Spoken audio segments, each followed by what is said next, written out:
16 महीने हो गए और मणिपुर जल रहा है। 16 महीने से इस देश का एक राज्य हिंसा की ग्रस्त में है। वहां पर हर तरह की अगजनी, लूट, हत्याएं हो रही हैं। 16 महीने से जलते हुए मणिपुर में अब एक नई तरह की हिंसा भड़क उठी है। पिछले 10 दिन में मणिपुर में करीब 11 से 12 नई हिंसा में भड़की करीब 11 से 12 मौतें हुई हैं। मणिपुर में एमेच्योर गन्स की जगह अब आरपीजी लहराई जा रही है। मणिपुर में गांव के ऊपर ड्रोन से हमला हो रहा है।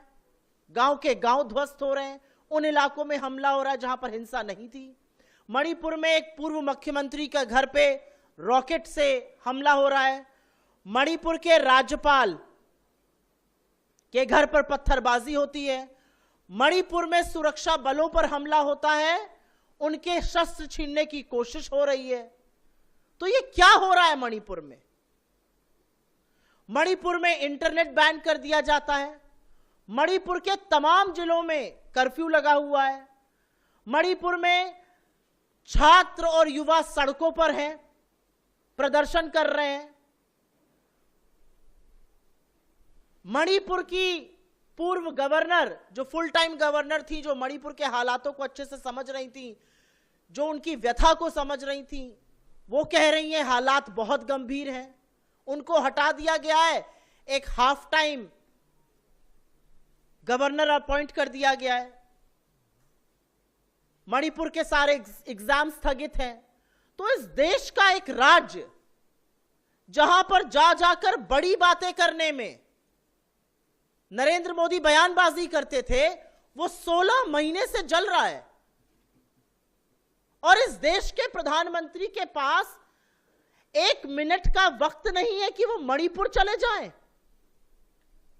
वो चुनाव में मणिपुर नहीं जाते, उसके बगल के राज्यों में होकर लौट आते हैं। वो अमेरिका, फ्रांस, ब्रिटेन, ग्रीस, रूस, यूक्रेन सब जगह घूम आते हैं, बस मणिपुर नहीं जाते हैं। क्या ये किसी भी मर्यादित सरकार के लिए लोकतंत्र में स्वीकार्य है कि इस देश का प्रधानमंत्री ने एक राज्य को अपने हाल पर जलने के लिए छोड़ दिया है? कोई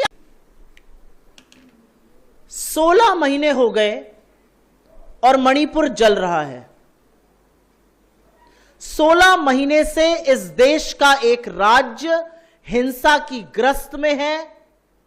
वहां पर हर तरह की अगजनी, लूट, हत्याएं हो रही हैं। 16 महीने से जलते हुए मणिपुर में अब एक नई तरह की हिंसा भड़क उठी है। पिछले 10 दिन में मणिपुर में करीब 11 से 12 नई हिंसा में भड़की करीब 11 से 12 मौतें हुई हैं। मणिपुर में एमेच्योर गन्स की जगह अब आरपीजी लहराई जा रही है। मणिपुर में गांव के ऊपर ड्रोन से हमला हो रहा है। गांव के गांव ध्वस्त हो रहे हैं। उन इलाकों में हमला हो रहा है जहां पर हिंसा नहीं थी। मणिपुर में एक पूर्व मुख्यमंत्री का घर पे रॉकेट से हमला हो रहा है। मणिपुर के राज्यपाल के घर पर पत्थरबाजी होती है। मणिपुर में सुरक्षा बलों पर हमला होता है। उनके शस्त्र छीनने की कोशिश हो रही है। तो ये क्या हो रहा है मणिपुर में? मणिपुर में इंटरनेट बैन कर दिया जाता है। मणिपुर के तमाम जिलों में कर्फ्यू लगा हुआ है। मणिपुर में छात्र और युवा सड़कों पर हैं, प्रदर्शन कर रहे हैं। मणिपुर की पूर्व गवर्नर, जो फुल टाइम गवर्नर थी, जो मणिपुर के हालातों को अच्छे से समझ रही थी, जो उनकी व्यथा को समझ रही थी, वो कह रही हैं हालात बहुत गंभीर हैं। उनको हटा दिया गया है। एक हाफ टाइम गवर्नर अपॉइंट कर दिया गया है। मणिपुर के सारे एग्जाम स्थगित हैं। तो इस देश का एक राज्य जहां पर जा जाकर बड़ी बातें करने में नरेंद्र मोदी बयानबाजी करते थे, वो 16 महीने से जल रहा है।